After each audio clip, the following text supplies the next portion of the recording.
We are back. Had a little week off. Welcome to another episode of Everything is Everything. This is going to be officially episode 5 of our podcast. I'm one of your hosts, Stephon. It's your boy Jiggy. And welcome back, people. Once again, like, comment, subscribe. We appreciate all the support you guys have given us. I'm really happy with our numbers. You guys have been liking the videos. Some of you have been sharing the videos. Some of you have been making clips of the podcast. And, we're the most diverse podcast you're going to find. I mean, social commentary, sports, music topics. I mean, we talk about it all up here, and we try to do it in a way that's thought-provoking, that challenges the status quo, and that is entertaining for y'all watching, whether it be at home on your TVs, if you have, the YouTube playing in the car, wherever the case may be. It was a pretty good week off. I had the chance to celebrate my mom's 60th birthday, so happy birthday to my mom real quick. Yeah, we don't got the soundboard ready, but a quick round of applause. Absolutely. You know what I mean? It was a fun time with family and friends. During that week, quite a few things happened, and I couldn't personally wait to come in here and speak and express thought about the state of the world with some of the things. During that week, I had an interesting conversation with somebody, and it was about relationships and if men need control in their relationship. And I think as men, we've all probably heard some semblance of that idea of having control in your relationship, whether it be you wear the pants or your girl wears the pants. That the idea of masculinity is to dominate in a sense, and to the quote unquote you run things type of thing. Yeah. But in that talk, I was telling him, I'm like, in a relationship, so much of it is built off trust. And personally, I feel like when you're trying to control a relationship, or you're trying to control your significant other, there's probably a lot of lack of trust there. And that's a faulty foundation in the beginning. And oftentimes, you kind of hear, men talking about women not being submissive anymore, or you kind of hear this thought floating around about, maybe not getting certain acts done that were traditionally done in generations past. And in my personal observation of things, it's not that women aren't submissive, or that you need to be controlling your girl more, or anything close to that. Oftentimes, what's lacking now is the skill set needed to cultivate certain actions, right? Okay. And I guess what I'm going with is, when your significant other trusts with all their heart and soul that you have their best interests at heart, you'll see behavior that follows as such. Yeah. If you say, hey, I'm thinking about this or going with this, they're probably going to be more willing to back you, saying this is someone who I know thought about this. They weighed the outcomes. They're not reckless and just going out and making some random decision. I trust that this person actually has my interests at heart, his interests at heart, and our best interests at heart, and, weighing the risk. We know in life, not everything is going to be a 100% guaranteed knock at the park, but that's just one example. The second thing about that is the ability to, I would say, lead with kindness and not domination, and understanding how that affects somebody versus, you trying to quote unquote control once again. Think about it in a workplace sense, right? If you're at work, would you rather work for somebody who is a true leader, that is willing to do the little things and the dirty work, that, kind of has an understanding of where you're coming from, takes your input, you know what I'm saying, acts hey, how can the work environment be better? Or do you really want to work for a slave driver that's just kind of yo, do this and this and this, and I want this quota, that quota? You're going to come into work probably stressed out 9 times out of 10. You know what I'm saying? And a lot of that even just translates to your relationship, or how you're dealing with women on a day-to-day basis, with just the constant need to try to dominate somebody. You're never gonna get the best out of your significant other trying to do that. Let me ask you a question. So, Mm-hmm. with you speak about like the control of the relationship and stuff like that. Do you feel like people, before we get to like the next person, do you feel like people need to have a sense of control over themselves? Bro, I'm that just is a asking. great. No, No, no. you're 100% right. Okay. That is great. Okay. You're 100% right. Okay. So, I asked that because, of course, we start there individually. We start there with the control of ourselves, making sure we control certain actions of ourselves. But that control also leads to, to correct me if I'm wrong, into discipline, right? And so before I get to anybody else, I'm talking about myself, Right. right? I want to have control over myself, but not in a negative way, but more in a disciplined way. Right. So that whatever I'm trying to do or whoever I'm trying to meet or talk to on the outside surface, right, can kind of match up with the discipline and control I have over myself. Right. You get into a relationship with somebody, you have to. I think it's unrealistic to think that there is not a sense of control when you deal with sense of control within yourself, which kind of leads into discipline. Okay. That discipline sometimes can lead into a relationship where now it can look like a sense of control, but it's a sense of control based off the discipline that you've taught yourself, that you would kind of want to lead into some of the ways that you would want to live your life within a relationship with somebody else. And I don't think it's a sense of control, but I think it's a sense of at that point when you recognize it about yourself, you need to have that conversation with the next person, because the next person is probably dealing with the same thing, trying to controlling themselves, and that control leading into how they discipline themselves in certain situations. Right. And I think two people have a sense of control, and I feel like they have that conversation, and they both can lead into like a situation where they can have controlled disciplines. I was about to say that lead into a better foundation for them. So necessarily for me, I personally think that when it comes to like control, I think a sense of control is needed in a lot of different situations. We can speak about sports. If Michael Jordan or Phil Jackson didn't have control of that team, then we'll be talking about a whole different situation. And I feel like you said, trust has to be given, right? But also trust, who you giving this trust to, right? And what are you giving the trust for, right? And the trust, hey, listen, if you're doing this in a relationship, I trust that you can control that sector. Right. I trust that y'all can control this sector, and we can discipline ourselves to having a great foundation. That's how I think about the control situation. And what I like about that, like even for me, I'm hearing like, you like I think even for you, you're just talking about even setting a standard. Like you start with yourself. Like you said, the only thing we can control really is ourselves, right? And you talk about discipline, so you know where your standard is, what you expect, and I think those expectations are great, and it's great to express that to your significant other so that they know, hey, this is where I'm at. Can you meet me here? Can you even meet me halfway? You know what I'm saying?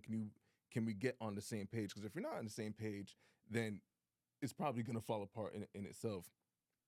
And the same thing could be said for the lady that you're dealing with, and how she approaches things, and her discipline, and how she, has a standard for herself, and you gotta meet her standard as well. So I love that aspect of it, and even the sports analogy where. Well, let me ask you a question. Do you think that, like, growing up, right, as being a boy, right, a boy first, of course, do you feel like, and then I have a sister, you have a sister, correct? Right. Do you think that you had to have a little bit more control and sense of discipline as a boy compared to like your sister? I'm just asking, like, what do you because I never thought about it. I just want to see what you think about it. Like, did you feel like you had to have a little bit more control, a little bit more of discipline?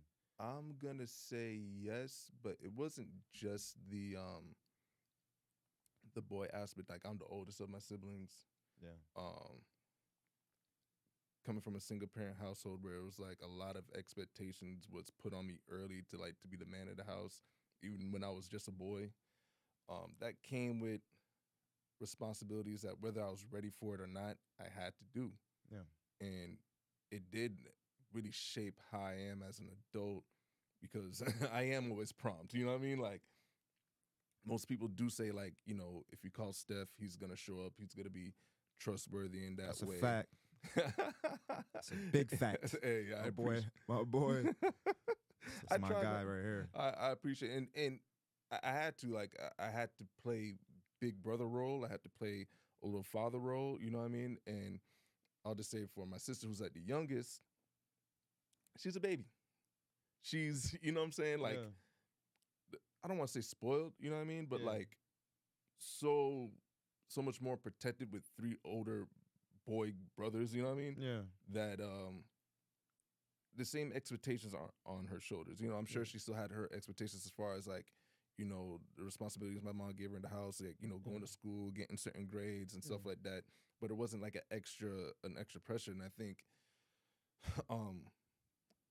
you're right in a point where like as boys, just in general. Yeah, in general, but I'm gonna ask you. So, for instance, if that, imagine if you're going into a relationship with somebody, right? Those things as being the oldest, having that sense of control, because it could be either the guy's the oldest or a woman's the oldest. Right, of course. Do you feel like at that point, let's say you go into a relationship and you bring those things that you had to teach yourself, you had to control certain aspects, you had to discipline yourself. Right. You bring that to relations unconscious because that's you. Right. Do you think it's fair for the next person to judge you based off of something that you had to build yourself to live through the experiences you lived through?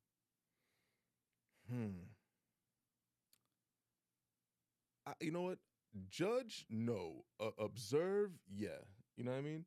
Yeah, like if you come in like for instance, if you come in like, hey, listen, the floor's got to be clean. This has to be clean. Like I can't live like that. It has to be clean. Listen, I'm gonna clean it, but like that's a sense of control. Right. That's something that you grew up with. That's a discipline in your house. That's something that you do, and you bringing that over to your relationship, and they can look like, oh my God, he's controlling. He wants me to clean every day. You know what I mean? Oh, why are they doing this to me? And it's like, this, and it's like we all have to be aware of how people grow up. Talk to people about their experiences to realize where their sense of control comes in, so that we can make them aware. Because I promise you, a lot of control issues that come through in relationships purely comes from a basis of unconsciousness at first, until they realize what they have done. That's true. That's true, and you know, that's a great point. Like because you know, we when we're dating, right?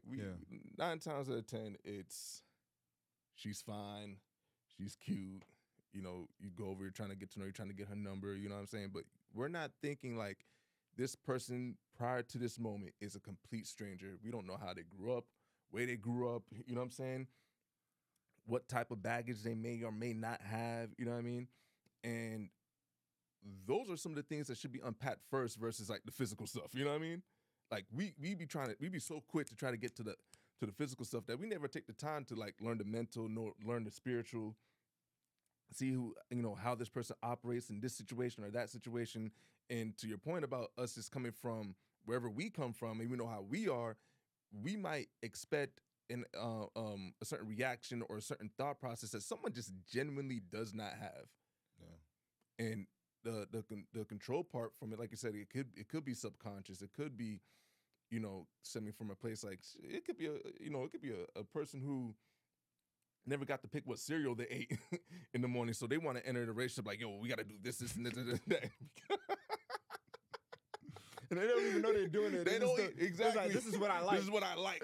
And if you don't like what I like, well then guess what? You're gonna leave. And then some people take that same control and they try to put it in the money. Well, I bought this and I bought that, and you know what else? Well, if you don't like what I bring to the table, well, what are you bringing to the table? Like you get so much of that. It's like, damn, bro, you just want some Frosted Flakes, dog. Yeah. You have to eat the Fruity Pebbles your whole life because your mama told you to. It's okay. It's okay. It's gonna be all right. It's gonna be good. It's gonna be all right. Go down that grocery aisle and you pick whatever brand of cereal you like. It's your world. It's your world. Whose world is this? The world is yours. It's all yours, buddy. Yeah. But yeah, man. I mean, listen, fellas, man. Just be cognitive of that, man. Like, be aware of that. Like, have you know, more open conversations and allow people to you know, pick and choose whether or not they can or cannot meet your expectations. And you don't have to control everything, man. Like everything in life, or not everything, but some things in life is gonna come with rolling the dice, putting your trust in somebody. You know, like we're doing this podcast, we gotta trust that we can have good conversations between one of us. Like no one wants to see 2 brothers on the couch yelling at each other, be like, no, no, no, no, no, no. Like no one wants to see that. And a lot of y'all kind of bring that energy into relationships where you're being more argumentative than understanding and listening and trying to cultivate a real foundation that you can build off of. So that is our relationship advice for the week, man. And moving on to the next one is a little bit more of a serious topic, but I'm gonna open up with it with a joke. In our last episode, I repeatedly not even mispronounced. I just got the name wrong. I kept calling Charlie Kirk Charlie Chris, and a part of me going back and watching it, and realizing only after I uploaded it, was like, I heard they're trying to get some YouTubers up out of here for being critical. So you did a good job. Guy. Actually, you did a good job. I did a good job, bro. Look, man, bro, I'm telling you, I feel like it's all conscious. I'm telling you, man, you just got to protect yourself, man. Like. So who were you talking about? Who's the person? I don't know. You can't know. Hey, I don't know. They got Jimmy Kimmel out here, bro. For like 5 days. Yeah. But he back now. I don't watch late night. I go to bed at 10:30. I'm not gonna lie to y'all. Like I'm not a late night person. See, it seems like a lot of sense of control is being pushed around with people are showing, you do this, I do this, and then somebody saying I can say this. But honestly, bro, I think that happens when you deal with politics. That's why I like to stay away from politics. Same. I feel like anything that goes into those atmospheres that I'm not well studied on, qualified for, and don't talk to the right people about. Right. I don't make any statements about it. So I try to stay away from. But I don't know who you were talking about last episode. I don't know either. Maybe someone out there can put piece of dots. There might have been there's some context clues, but you can't say for certain. Your Honor. There's a person. He didn't say it. You can't cancel Charlie Chris. Yep. And Charlie Chris, our fault. Yo, my bad, Chris. My bad, Chris. My bad, Chris. There's a Charlie Chris out there watching this. What did I do? Yeah, what I do it? My fault. What this got to do with me? But like I said, politics, man. Politics in America is a sticky thing, and we're not maybe the most well versed when it comes to politics, but we are very observant, and I think we are two very thought-driven individuals. And what I will say is I've seen a lot of privilege come from this, right?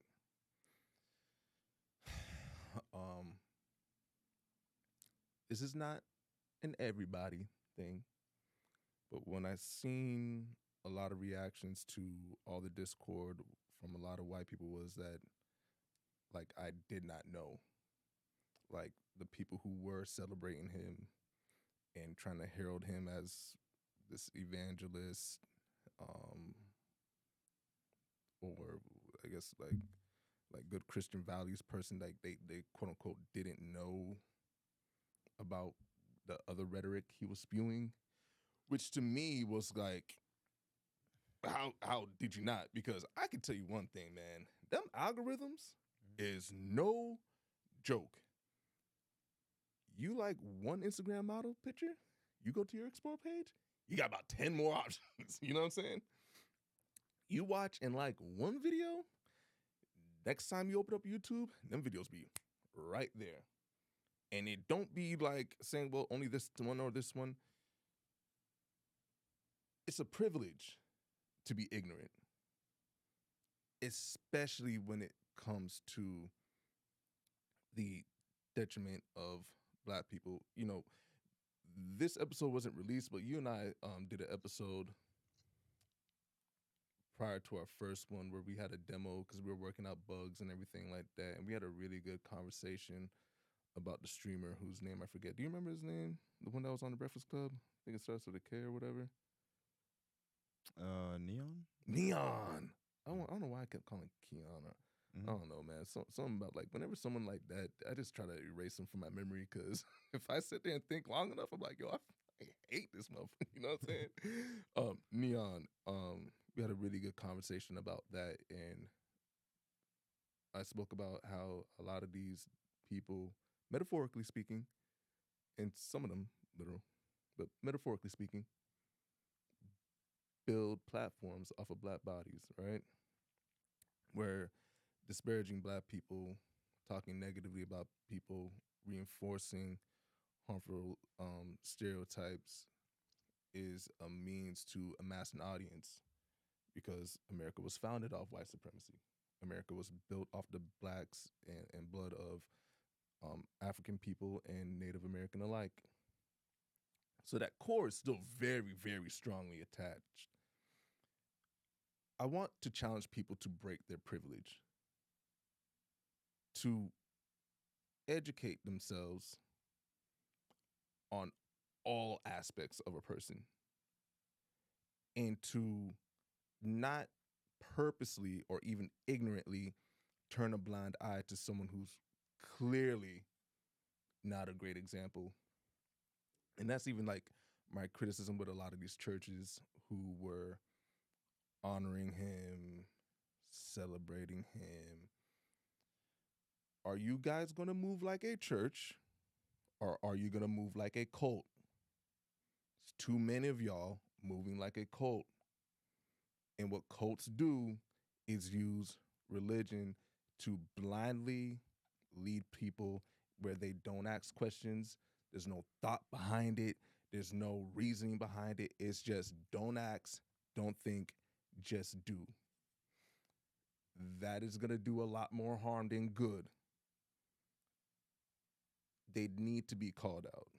There's no reason that someone can say things like black women don't have the brain capacity for certain jobs.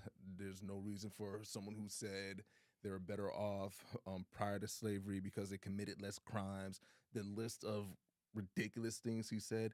There should not be but he said I love Jesus at the end, and that's like, okay, well, we're going to roll with that and just follow it. No. As an example to this, great movie that I suggest people watch. It's called The Commandant's Shadow. I'm going to sum it up real quick. The son and grandson of the Nazi commander who made Auschwitz were alive. I'm pretty sure they're still alive to this day. They just made this movie last year. Met up with a survivor of Auschwitz and her daughter. And I was in tears at the end because it's something very surreal when you see people actually confront uncomfortable, really uncomfortable things and come to a resolution. Like, I believe that's how people really will get to bridge a gap between things, right? And there was a point in the movie where the Auschwitz survivor asked the son and the grandson of the Nazi commander who made Auschwitz, like, do you hate your dad? And it was like, yeah, no, we hate, like, I don't, like, so much so that even the mother of said Nazi commander, like, on her grave, it doesn't say her name. It just says mommy. We can't have these buts and ifs. People, especially religious leaders, Christian, Muslim, Buddhist, whatever the case may be, we can't blindly follow something and let that be an excuse to ignore when, like, injustices are going on just because someone might align with what we might quote unquote believe. And I said that to say, like, if y'all gotta cancel R. Kelly, gotta cancel Charlie Chris too. Listen, bro, the thing, have you ever heard of a grifter? Yeah. Okay. So I'm not even, since you understand what it is, and I hope you people go out there and you look up grifter, right? Mm-hmm. It's hard, very hard for me to, like I said, the reason why I don't speak about politics is because it's very hard for me to look at that point of view and not realize the grifters within that atmosphere. If I was to sit there and try to, like, really pick apart who's saying what, why they're saying it, and try to look at what's really going on, I would need a lot more information, a lot more resources to really figure out what's going on. So, honestly, bro, that atmosphere where you have a lot of grifters, because there's black grifters and there's also white grifters. Oh, for sure. You get what I'm saying? And they all float in the same water. You get what I'm saying? And I get what you're saying about, how, the churches looked at it and how they, some of them deemed it as good and things of that nature. But this world is heavily persuaded by things that are out of our control, right? Mm-hmm. And you have people also playing the field for whatever side. Right. I like to live my life in sanity, away from believing in the things that people who are talking. Mm-hmm.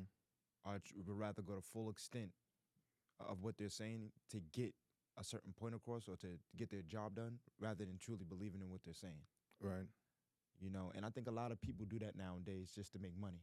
Mm-hmm. And I think that in every field we have to realize people who are like that, and have to realize to detach ourselves from certain emotions that are tied to people who are not even that tied into what they're even saying.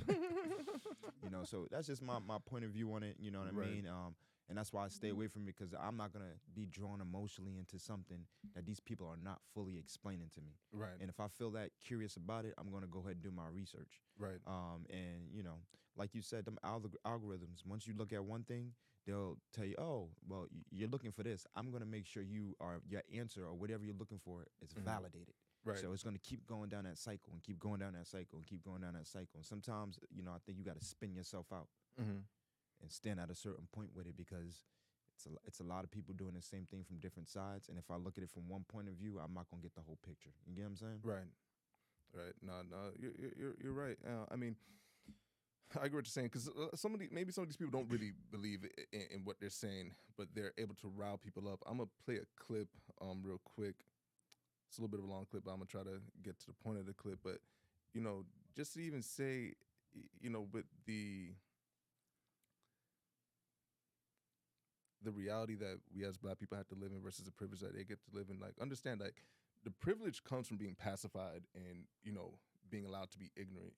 You know, for like Christian believers, if you you know, hear the story about Adam and Eve, like, once they realized they were naked, there was immediate shame and they rushed to cover themselves. I want people to know, like, this has been a big moment where so many churches and supposed followers of Christ, their ignorance has y'all looking naked out here, and some of y'all are so blind to the fact that you've been exposed.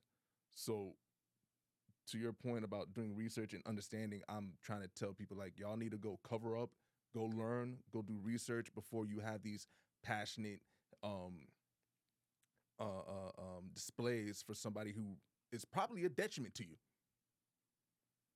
And I just want to play a quick clip, because we were talking about grifters and the like, and we talk about Bill Postman control. famously argued that TV turned public discourse into show business. It gave us the illusion of being informed while actually creating a flood of trivial information that he called disinformation. In Postman's words, TV news didn't lie outright, but it mixed in misplaced, irrelevant, fragmented, or superficial information that makes people feel knowledgeable without true understanding. On television, images and emotions became the true currency of communication. As Neil Postman observed, Americans no longer exchanged ideas so much as they exchanged impressions. What mattered most was not the weight of one's reasoning, but the resonance of one's appearance. Debates ceased to... That and but so many words is what we're facing. That's a clip from a great video called "The War on Thinking in America." There's a YouTuber named Spark Up. I suggest people go and follow him. He does really, really great video essays, and I appreciate his work from that, bro. You had a pretty interesting topic on the way here involving, like, the barbershop. Yeah. Yeah. So just to let y'all know, you know, I love my barbers out there. You know what I'm saying? But it's very interesting. And, you know, I also think that, you know, in this field, every field is being affected the same way. So this distinction doesn't just place on barbers, but it also plays on different fields that people are in, right? You know, we have barbers who people may feel their prices are too high, right? And then we also have the ideal of, you know, inflation, right? And, you know, I just wanted to bring the conversation up of, are barbers really charging too much, or is it inflation? And honestly, bro, you know, I looked at it, you know, and I was thinking about it, and it's like, you know, if you want to spend that money, go ahead and you spend that money. You know what I'm saying? Now, barbers are going to charge based off the rates that's going on today. I think it's more they're going to charge based off of what the customer, like, for instance, people today will brag about having a $500 haircut. You get what I'm saying? And it's the point of that rather than it really being worth a $500 haircut. That's a fact. You get what I'm saying? So I would never be mad at a barber for charging you $500 for a haircut when this is a personal brag for you. You get what I'm saying? Right. You're trying to let people, bro, I pay $500 for my haircut every time I get a haircut. $100. That's you. That's what you want to do. Your barber, he's a celebrity now, offer you, and that's how it's going to go. But, you know, I just think that right now, I don't really, you know, I kind of justify with the fact that, you know, if barbers are charging that much, with inflation going on, they're only right. That's just how I look at it. Would I go to a barber that would charge me that amount? No. You know what I mean? It's just not happening, y'all. You're wilding. Right. You get what I'm saying? Nobody's lining me up, giving me a lineup for $100. You wilding. You out of your mind. You get what I'm saying? I'll learn how I get them clippers and learn myself. You wilding. Hey, you get what I'm saying? But tell me how you feel about it, bro. You know, it's a very multi-layered topic because, you know, if you can go get $100 for a haircut and charge people for that, hey, you know, by all means, cool. I noticed haircut prices going up back in like 2017 when like just to get a simple tape was like $20. That used to be a $5 thing. I remember when haircuts went from $20, $25 to $30, $35. You know what I mean? Now, for most people, a haircut's probably gonna range anywhere between, if you're lucky, like if you've been grandfathered in, you got like a barber you've been rocking with your whole life, maybe you're paying $35, but most people paying probably $40 to $50, right? That's not including tip. Bro, let me tell you, when haircuts were $25, bro, I used to get my haircut every 2 weeks religiously. When car washes used to charge you $15, $20, man, my car was the best. My first car wasn't even all that, you know? But yeah. I'll tell you one thing, that motherfucker was clean, bro. A haircut and car wash day had me feeling great at 19. I could take that 45 and be like, whoo, confidence through the roof today. like who am I gonna bump into today? Bump shoulders with somebody goes play the lotto. But yo, bro, I'll give barbers like, because this is like within every field. When I first stated too, like their equipment went up. Yeah. Them being able to be stationed probably at a barbershop, that went up. Yeah. You know, everything went up as far as the supplies and everything. So, hey, listen, I understand from that point of view. For real, everything has went up in every aspect, and you got to charge more based off that. So, hey, I get it.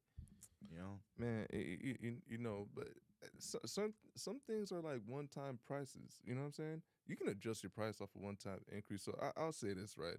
Yeah, there's a market for everything. Personally, man, I can't afford $100 haircut, bro. Bro, I don't care how much money I got. Listen, it's not really like a real option, ain't it?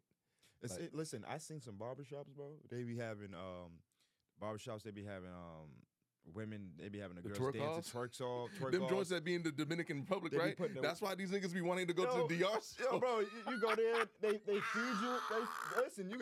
They feed you. They give you the warm towel over it. They give you the razor. You stay there for a minute. They be like, hey, just take a 20-minute nap. Finish it. Hey, if that's what they providing and they going, hey, $100, bro, you better pay that $100. At that point, you getting your haircut in the club. You know what I'm saying? You're not getting your haircut at a barbershop. But see, if I'm seeing all those extra things being added, I'm like, okay, that may be the reason.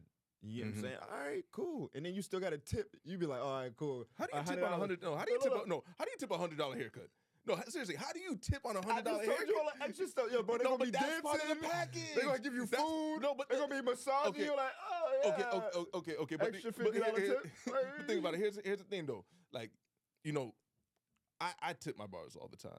I got to really shout out my boy Steve, man. My boy Steve's a great barber. Liar. Yeah, bro. I'm gonna look this up, so I gotta look. Yo, my shape up look crazy in this.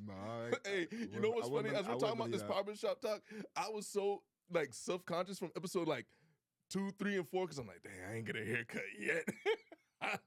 I'm over here thugging it out. I'm gonna have to come in here with a do-rag on, try to freak it like ASAP Ferg. Listen, bro, you see me, I look like I travel on a camel through the desert, so it's so cool here. It's an awakened brother, man. He just, you know, what I'm saying? listen, man, that's New York influence. You feel That's me? it, you know, it's little, could it be nature? It could be the fruit of Islam. Could be 5%. You never know. You just don't know. We'll never know. You'll never know. Who else know? You can sit here and have a 5% and a Christian talk about a podcast. This nigga not even a 5% ever.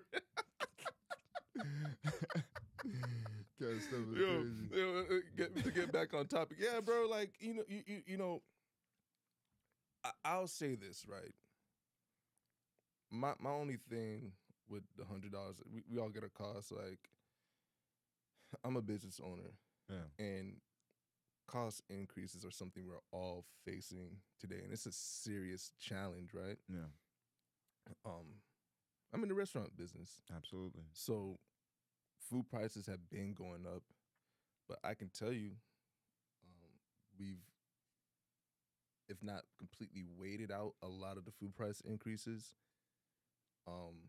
If we did increase prices, they're very, very in line, very minimal. We're not trying to, maybe sometimes a 35-cent increase, maybe a 40-cent increase. But you had, like, at certain points you had to. Yeah, like, we had to increase, but they're in line because, bro, like especially when you're dealing with food and like, a necessity like that, bro. Like, a lot of people nowadays are like, yo, it's buying food at the grocery store and going out to eat are the same thing cost-wise, but I can save time just going ahead and getting the food real quick. I'm tired coming off of work. Nurses working long shifts, people working construction jobs, stuff like that. So we try to make it a point to not just profit, but to serve our community. You know what I mean? Yeah. And being a place that people can go to get affordable, good meals. Yeah. Like, that's a very human aspect when it comes to being a business owner. And a lot of people don't have this capitalist mindset. For the barber charging like $100 for a haircut, like, are you serving your community with that $100? Are you helping that person who may only be able to get a haircut once a month? Really, like, imagine that, like, just having a budget for a haircut once a month, and all the things. You might have dates, you might have job interviews, you might just want to look good when you wake up in the morning and look in the mirror, bro. Like, the barbershop for us is such a sacred place. And it's not just a barbershop. Like, bro, women, bro, the maintenance for them between nails and hair, like, you're looking at $500 easy. But you know what I'm saying? Yeah, but you made something funny. With bringing this up too, don't you think in today's world, it's like, no matter what field you're in, you can be a celebrity. You get what I'm saying? Like, it's like, for instance, if you're a barber, you doing these people haircuts, you on Instagram with it, you could be a celebrity. Bro, I could be working at McDonald's right now, right? And I could be doing jingles and people love coming to, I can be a celebrity. Exactly. I might have to quit after everybody realizing I'm getting paid a little bit more, but like, I could become a celebrity. What in today's world is going to stop people, get people to start being, again, valuing community versus their individual stardom? Great question. And feeling like that, listen, I'm a celebrity barber, or I'm a celebrity chef, or I'm a celebrity this. And when is the sense of community going to come back into play? Because I really do feel like when you were talking, I'm like, bro, are we really living in that world still where the sense of community is still there, where we feel like the community has our back? Because now it's like, since like the community is being a little bit more taken advantage of, because a lot of people are figuring out they can become the celebrity out of those places, those communities. You get what I'm saying? Rather than being like, oh, you know what? Let me go ahead and charge less prices. But what they do is it's like a little bit more strategic, like with little things. It's like, I may charge $100 or $500 for these people. You get what I'm saying? I may go ahead and give these people free haircuts, bro. Right? And it's like strategic, which makes sense. Like, you're gonna do that, right? But, and everybody's getting their business sense, but sometimes business sense does not mix with community sense and having people's back. So I really feel like we have that versus right now, bro. And that's the thing. Like you said, you can charge this people that. There's people that, like, I'll tell you a story, right? To your point about one of the first celebrities, quote unquote. I don't know if he still goes by this moniker, because this is a long time ago. Kane's barber, right? He literally just started off cutting students at UM for damn near free. And he did the football team for free. Yeah. The students, he was charging like $10 to get a haircut. He did that so much, and this is like still early Twitter days.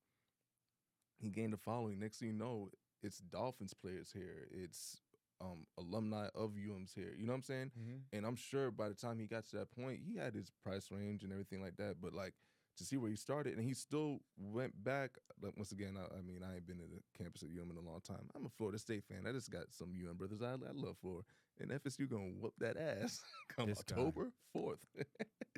Hey, but he was, from last time I heard that he will still come back and do, the players here, or maybe a few students here. Maybe it's not to the same degree as before, but to your point, I don't think we live in that society right now, because not only are people wanting to be celebrities, but they want to, have this hyper capitalistic mindset.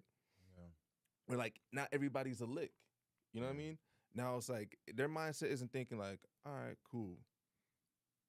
I can charge this and make this and still do this for this people. It's, well, dang, if I charge one person $100 and I do 3 people a day, that's $300 and 40 minutes, and I can go live about my day and have all this free time. And you know what? If I charge them $150 and I can do this, it's like they want to get paid more for less. They don't like, that same $100 when it's $25 haircuts, you have to cut 4 people. Dang, that might be maybe an hour and a half, 2 hours out your day, depending on the cut or whatever the case may be. They're not thinking about that. They just want to say like, oh, I made $100 in 15 minutes. Like, that's what everybody, they just want to figure, like everybody wants to figure out how to make the most money in the least amount of time doing the least amount of work. That's exactly, in everything, almost in every field, bro. Like, yeah. Like insane, like half NBA. Whoa. And I'm not saying that's what I think. I'm saying that's what they're trying to. That's what they're trying to do. It's true. Tell me this is not what they're trying to do to Kawhi. Just tell me that's not what they're trying to do with Kawhi. I'm not saying that Kawhi's reason is saying that's what he's doing, but the perception they're putting out about him at this point with everything that's going on with that organization is trying to make him look like that. Mm-hmm. And correct me if I'm wrong. The dude got 2 finals finals MVPs. Am I correct? Yeah. Right, yeah, and he has a few championships, right? Yeah.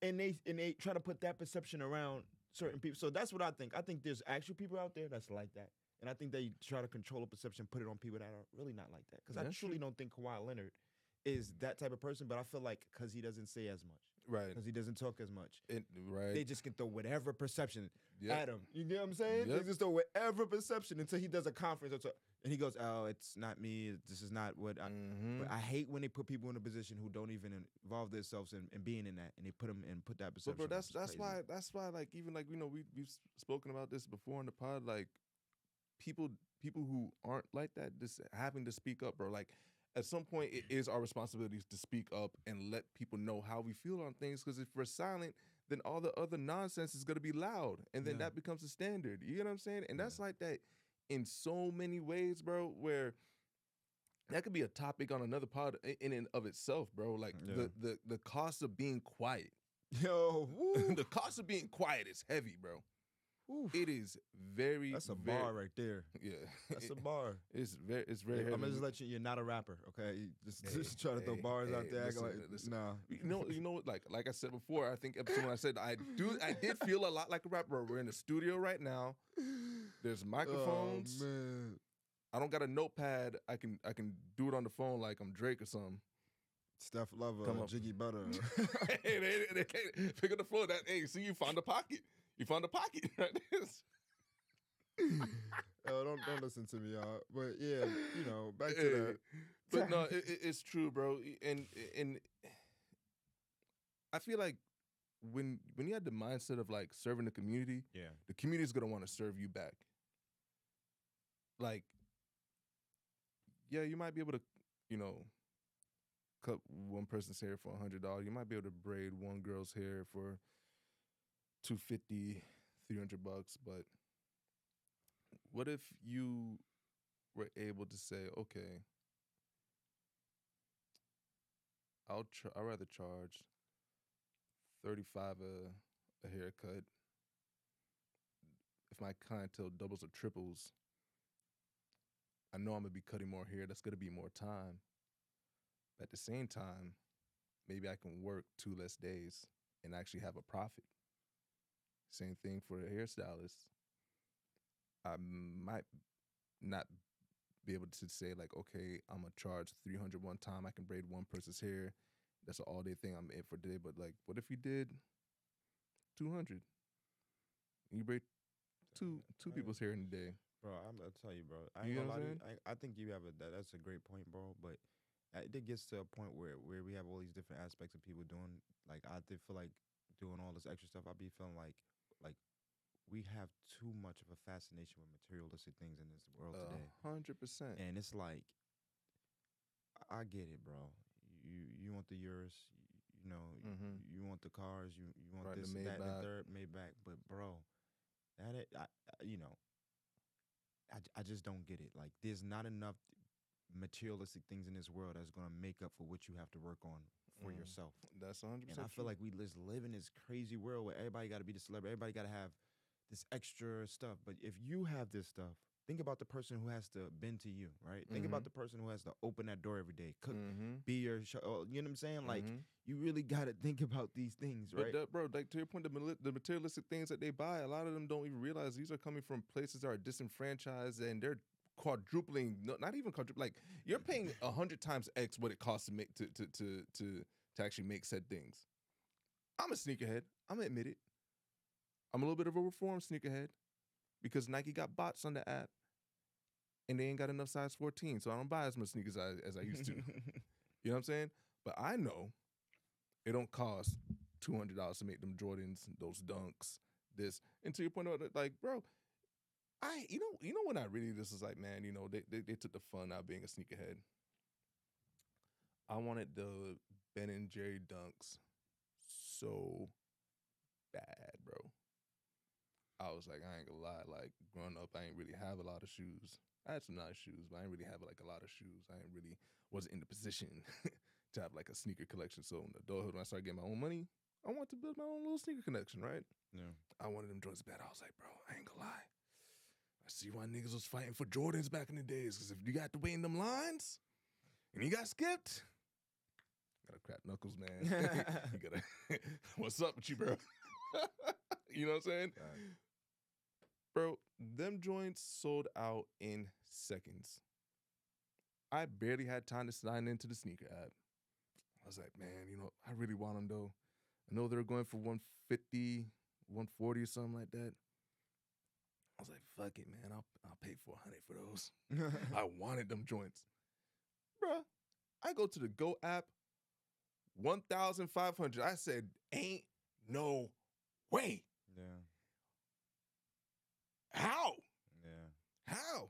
I don't even eat Ben and Jerry's ice cream. Shout out to Jerry, though. I heard that he left Ben and Jerry because of he stood for something. Shout out to Jerry. I don't know if you got any proceeds to those sneakers, but shout out to Jerry for standing on business and, you know, not having a mindset of like, if I can't serve people and serve the world in a positive way, then I'd rather step down. Round of applause, right? We buying these material things, and a lot of us aren't even like, I'm a sneakerhead because I'm just passionate about sneakers. I like fashion. I like looking good. You know, sneakers are one of the easiest ways to kind of like build your, you know, your closet, your repertoire. Like for me, I kind of start from the feet up. Like the shirts I want to buy, the jeans I want to try to match with it. Like that's how I build my outfits, right? But I do that just for like my own personal hobby. Like that's how I look at it. It's like a hobby. I'm not gonna die or cry if I don't get the latest this or the latest that. Even if I don't buy another sneaker, I got some nice shoes in my closet that I can live with for at least another 5-10 years. I take good care of my sneakers. A lot of people are buying these things and falling into this materialistic thing because they want to post it on the gram. I don't really ever post my shoes on the gram.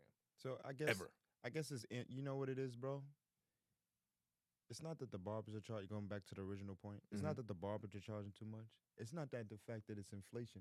It's that America has a spending problem. I think that's what it leads into. You know what I mean? I think we all have a spending problem. And I feel like we can't blame the barbers and we can't blame inflation because we just keep wanting to buy more. Yeah, no, bro, it's true. Like people, bro, Look into yourself. Stop buying extra stuff, shit that you do not need, bro. But I'm the thing telling is, you, bro, because the more you buy it, the more they're gonna sell it, the more they're gonna make more, and the more they're gonna charge the price higher, and the more you're gonna lean on the fact that you need it. Start disciplining yourself. Take a little bit sense of control. Bring it back and full bring circle, it back to the first topic, so that you can go ahead and not overextend yourself in situations you don't. Bro, I mean, I watch a lot of CNBC, and they were talking about how debt is up. People are behind on their mortgage. People who are behind their mortgage by 3 months or more is increasing. People are not being able to get through the month without some type of credit card debt. And on top of that, something that they're not talking about enough, there's buy now, pay later for food. Like, niggas can't afford groceries. Like, just on the strength. Charging interest for groceries. I'm not buying now and paying later on food. Once I go use the bathroom one time, I'm getting it back. I did that for a Disney ticket. Them Disney park tickets ain't no joke. Got to break that up into 4 payments. But I'm gonna see Mickey Mouse today. Oh shit! I'm gonna go to Magic Kingdom today and worry about them other 3 payments later. Who charges $320 for what? Each ticket, Bruh. Yeah, Bro, Mickey Mouse ain't joking, bro. And for that, you can't afford the haircut. You gotta pick going to the happiest place on earth, get a haircut. You gonna walk around shaggy, bro. You gotta walk around. You gotta rock around road. That's another thing, man. Hey, listen. No Shave November coming up, but I can't grow no beard, so I'm shaving. So I gotta shave. I might partake in that no shave November. I might try to do that. You come in here with that beard and the head wrap, bro, you gonna look like you straight out of Philly, nigga. You gonna look like you about to be on Meek Mill's next project. I'm gonna come here. I'm gonna be looking like I own a camel. I'm telling you, bro. Hey, but you know what? You ever have like a really random dream? Oh yeah, of course. I had a random dream, right? This could sound. The Crawford versus Canelo fight was last week. And it started really, really late. Like, I set about 4 alarms to wake up around 12:40, 12:45. I don't think that fight started till 1. But in me I wasn't interested in any of the undercards. Usually I watch the undercards. I was like, bro, I was dead tired. I had a long day. I was like, man. Before you go there, bro, who did you think was gonna win? Before you Crawford. Okay. Crawford. Okay. Don't get me wrong. I rock with Canelo. I ain't gonna lie. If it's a black fighter versus a Mexican fighter, I'm always going with the black fighter. But I also just felt like Crawford is the Kyrie Irving of boxing. I didn't think he was gonna like the way it's like. This is what I thought. Canelo was gonna be more aggressive, and I thought that Crawford knew he was gonna be aggressive, and I thought he was gonna take that in and be like, every time Canelo was aggressive, he got more aggressive. Yeah, and he took it, bro. Stopping for more momentum, bro. I felt like Crawford. I was like, yo, you know what, bro? I feel you, bro. You know what I mean? I was like, yo, bro. It was funny enough. In me taking a nap before the fight, I ended up having a boxing dream where you were boxing Canelo. Oh, man. And guess what? I was a coach. But this is crazy because I swear, bro, we like if you ever seen the boxing matches in the back, we hit like, yo, 1, 2, uppercut, jab, left, right, get any height. So you ready? You saying they're like, yeah, I'm going to get him.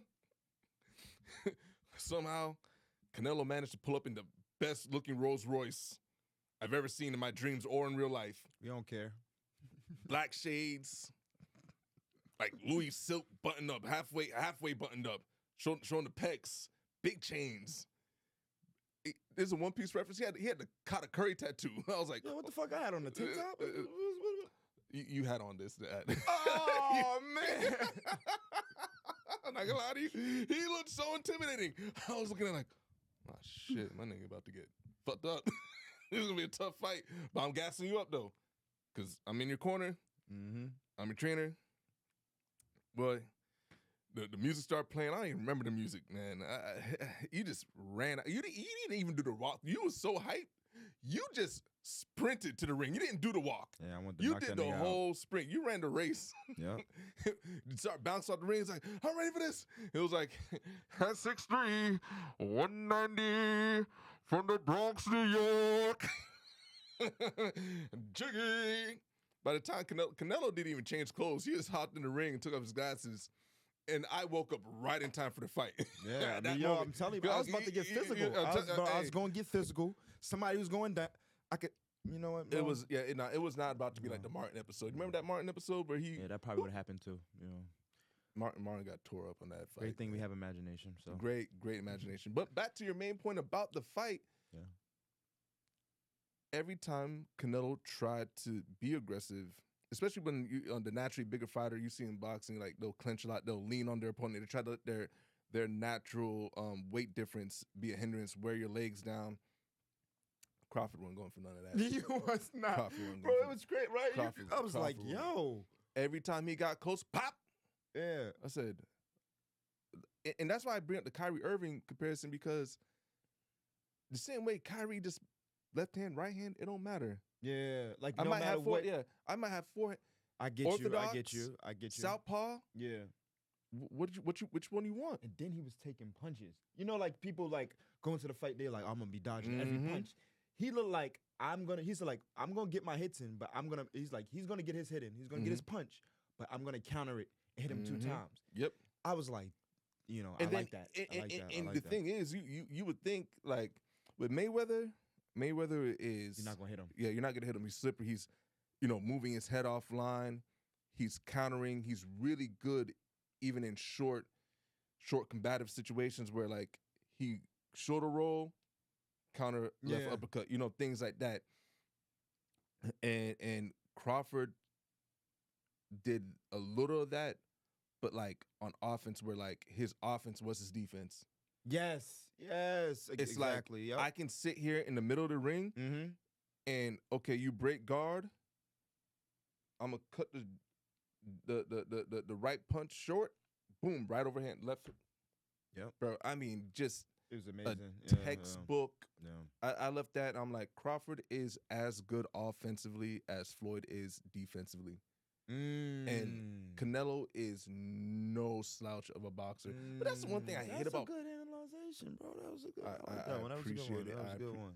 And I'm gonna steal it and say I said. Yo, boxing fans out there. I mean, I know we're a little late in the pod. Can y'all stop every time 2 great fighters come into the ring and one person's greatness is just on full display, and even if it is a dominant effect, next thing you know on Twitter, here it go. Canelo's overrated. He looked slow. He was 3 fights. I was like, bro, what? No way. Canelo's great too. Canelo's one of the ones. It was the same thing with not Errol Spence, man, bro. But is that the Crawford effect though? That's the Crawford. Every time he fights somebody, they become more of a. That's it. But you cannot make Canelo irrelevant. But you know what it is, bro? I'll tell you the thing with boxing, it's such a what have you done for me lately ass sport. Yeah. It's such a all we do is remember your last fight sport. Yeah. That it's not like in football or basketball. In basketball, you lose one night, you get your lip back the next day against someone else. In football, you lose 1 week, you just wait the next week or maybe 4 days on a Thursday night, and you're gonna play someone else different. In boxing, you lose that fight. It might be 6 months to a year, maybe 2 years before you even have a recent memory of you. Yeah. So a lot of people just take that moment and be like, oh well, Canelo was slow or he's old or like Canelo in prime. He's still in his prime. Yeah. Still one of the greatest fighters in the planet. Yes. Like if this was Canelo versus anybody else, I really don't know who else. I don't know how much you're into boxing. Like I after this fight, I used to think I wanted to see Canelo versus Benavidez. I don't know if you're familiar with him. Not too familiar. He's a monster, but I think he's at light heavyweight right now because he's about 6'1". Yeah. So I don't think it makes sense for Canelo to go and fight someone that much. And Canelo's about 5'10", 5'11"-ish. This guy's a legit 6'1", and like they call him the Mexican monster for a reason. Like it was a fight because it would be the 2 biggest Mexican stars in boxing. Both very good punchers, very good boxers, but I'm not gonna lie, man. Like Benavidez is one of them ones where, like, even at his size, he moves so light around the ring. Like, he's not this, like, some brawler. Like, he is one of the best boxers. And I think sometimes, like, there's just such a gap between the good and the great in boxing that a lot of times people be feeling like, oh, well, you know, that fighter wasn't this or that fighter wasn't that. Like, no, these fighters are good, but great makes good look bad whenever they meet up. Like, even in basketball, you know. Bro, I got this great question I want to ask you. Right? What's up? Right, and because I want to hear your opinion. You have his team, right? And well, no, I'm not even gonna say that. Who do you think is better, Charles Barkley or Draymond Green? Oh, Barkley. Okay, I asked you. Okay, if you were to have a team, who are you taking, Charles Barkley or Draymond Green? I'm building a team, or I have a team already. Like, I have like a. You want to win? I want to That's win. the point of the team. Yep. Who are you taking? Still going Barkley. Okay. I'm going to start this trend. I hope this catches fire on the internet. Okay. I think Draymond Green is better than Charles Barkley. And I don't think there's any debate that Draymond Green is better than Charles Barkley. And you can say your points why, and I'll let you know this right now, that he's not better than Charles Barkley. And I mean, Draymond Green is better than Charles Barkley, and I'll stand on it. I'll stand on it. I'll stand on it. Tell me why. Well, I think it's a little bit more like it's more. I'd rather you tell me why you think he's better because it's a little bit more obvious from your point. Like if I state my point right now, it's gonna be. I do get you like get what I'm why. saying? I do understand why because like Draymond Green does do a lot of the unheralded, dirty work. You know, he is a glue player for sure. But I you know what this actually kind of reminds me of? Did you see the Trae Young and Pat Bev back and forth? Yeah, I seen it. Don't disrespect Draymond Green. Like, okay, hear me out. It's not that type of situation. It's not. No. Hold on, wait. Patrick. No, but what I'm getting to is that their roles and expectations are so drastically different that it's hard to compare because it's like apples and oranges. If you were to say Draymond is a better version of like his role than Charles Barkley was at his, I can concede that argument. Like Draymond's a better glue player than Charles Barkley was a star player. I think I can concede that argument. I think you can actually make a argument, and this is I don't even like arguing for Draymond Green, dog. It's one of my least favorite players of all time. That might be the argument for him to be in the Hall of Fame. Is that he is that quintessential of a glue player that we've really never seen before. We've never seen that good of a glue guy in basketball. So and I'll just say that. That's the last compliment I'm giving Draymond Green. These are my reasons why, right? So has Charles Barkley ever won an MVP? Yeah. Right? He's won an MVP, right? How many times? Just one. I think that was a 93 season. Right? Draymond Green, how many defensive player of the years he won? I want to say 2. Let's do a quick Google search. Yeah, let's just look this up, bro. Green. Defensive player of the year.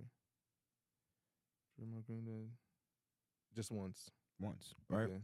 And let's make sure Charles Barkley was in 93. Charles. MVP year. Yep, I was right. 92, 93 season. Okay. Right. So I want to start with that. They give them both their flowers. They're both great, right? Okay. MVPs, right?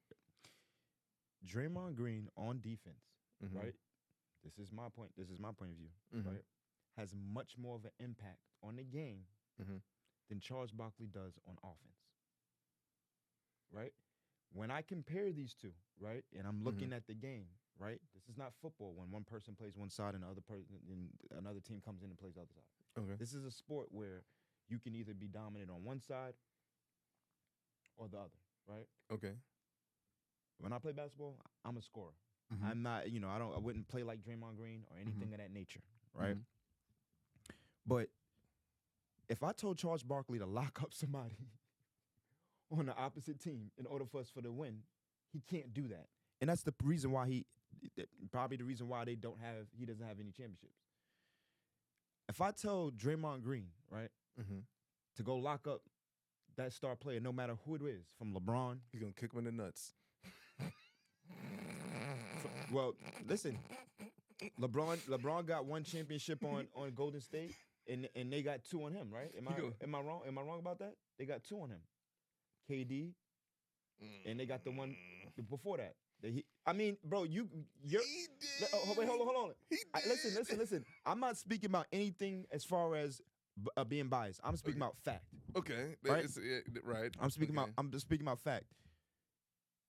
Draymond Green, on his defense, he stayed with the same team defensive-wise his whole career.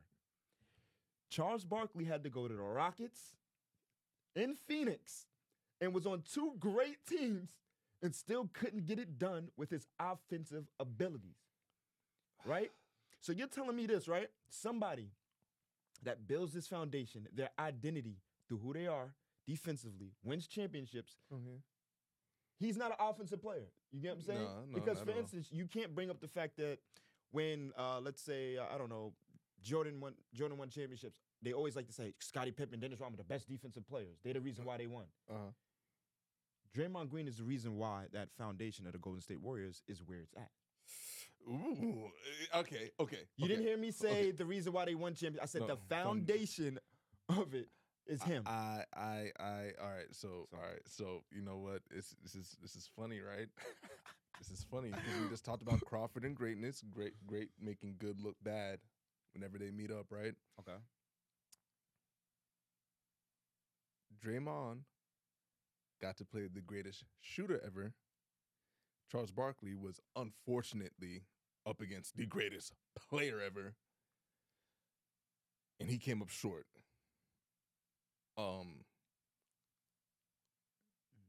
I'm not mad at like Draymond being a part of the foundation, but me personally, I think it's Curry. I think it's Curry. In a similar hot take, I still have this take. It's not quite as hot. I don't say it with the same fervor as I used to. I used to be all Kyrie better than Curry. I used to say that with my whole chest in them 2010s. I only say it with half my chest now. Right.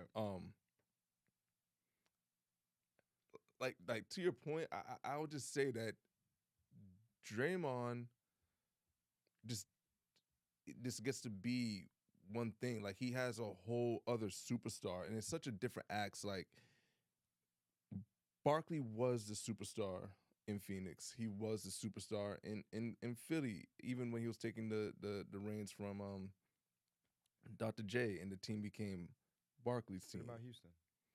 I mean, he was old by that time. He was kind of, Draymond Green won championships around the same age, if I'm not mistaken.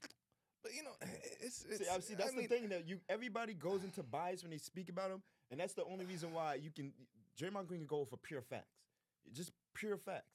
You get what I'm saying? And that's my thing about it. Like, we can sit here and be like, I like offense more, I like this more, but the way that dude plays the game, bro, you have to put him in the same conversation. Curb stomping people in their chest. That's what we doing now. That's what we doing. We celebrating, stepping on people's chest. Okay, bro. Kicking bro. Charles Barkley spit at a kid in the stands. Come on. Charles Barkley spit at a kid in the stands. You do not compare Draymond Green. We're talking about the same animal, different beasts. So that's why I brought them 2 up. So you want to talk about, step up. You want to question anybody's character. You can't question it. When we talk about this, that's the last thing you speak about when you speak about those 2. We're speaking about basketball simply. I mean, you can take a shower and get that spit off. Oh, man, this dude is crazy. Yeah, so Draymond does this to NBA players, and that was a kid. Yo, Draymond, come on, bro. You keep being mad about Draymond for intimidating men. Niggas mad at Draymond for intimidating men. He's kicking kids. Who's kicking kids? It's someone's kids inside them nuts. All right. Yeah, all right. God. It's millions of them. Someone's sore. Bro, and you're not telling me Draymond's not locking up Charles Barkley. Oh God. He's locking Charles Barkley. Come on, yo, listen, bro. Can we have a listen? Charles Barkley was a problem, bro. Nah. You know what I like Charles Barkley getting his averages on Draymond. Bro, did you see Draymond Green play at, when he was in Michigan? Nah. Bro, go look. Draymond can do everything. Bro, he can really do everything. He chooses. So, for instance, I'm be honest. I'm not saying that, right now Draymond could go ahead and be LeBron. That's not what I'm saying. I'm saying in the beginning of his career, when he was choosing his identity, he chose defense. And he just grew in that aspect of his career. And he continued down that field. He didn't care about being the best three-point shooter. He didn't care about making layups. He didn't care about having the most assists. He cared more about defense. And that's the lane he went in, and he succeeded in that role. If he chose, I personally feel if Draymond chose, hey, listen, I want to average a triple-double. I feel like, and he came into his career. He was like, yo, this is what I want to make my career at, averaging triple-doubles. I think he could have averaged a couple triple-doubles throughout his career if he set his mind to it. But like you said, he plays with Steph Curry, them two, Klay Thompson. So he can't really do it. Then he played with KD. You know what I'm saying? So maybe. You know, this is an interesting topic, man. I'm glad. I think this is a good place to park it at. And continue. We might have to have more cross collaborations on stars versus role players. Shout out Robert Horry. Draymond Green and Robert Horry. Draymond Green. Next time, tune in for the next episode of Everything's Everything. You guys, thank you so much for watching, making it to the end of the video. Please like, comment, subscribe, share the video. We appreciate everybody who takes the time to watch us, and we'll catch y'all next time, all right? Peace.